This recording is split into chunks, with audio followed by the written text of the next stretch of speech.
Okay, so I want to show you guys what I want you to do with this exercise.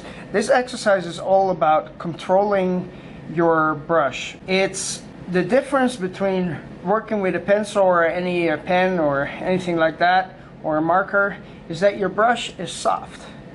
And so when you push down, you can't push down like you do on a marker because it'll mess things up, right?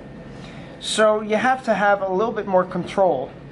And here are a few methods that you can use to do that, and that's what this whole exercise is about. Okay, so we're just going to trace this image here.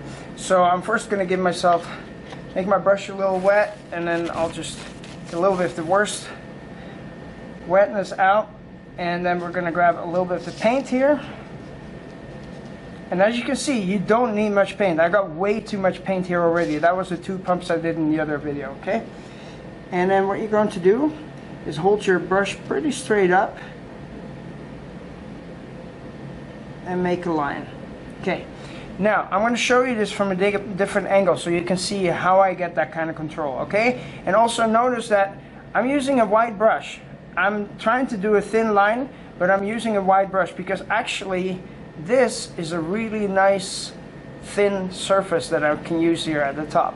So that's why this brush is actually not bad at all to do this exercise. Now what I'm going to do is, if you can see that first of all I use here, this is my hand, I'm using that as support, okay? And by using that as a support, it's easier to make a line, okay? Now the other way you can do this is with your fingertips. Okay, you can use this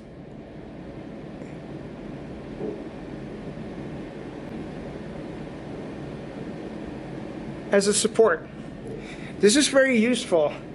If you've ever seen pinstriping, these guys often use 3 fingers for the support. They'll hold their brush and they'll just, in order to do this, they'll just pull back like this with 3 fingers as support.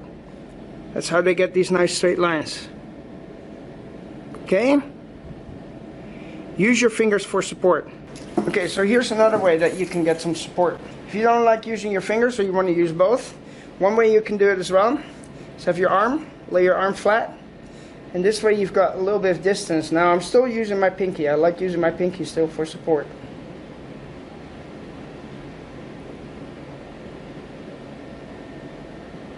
Using my arm here as a support.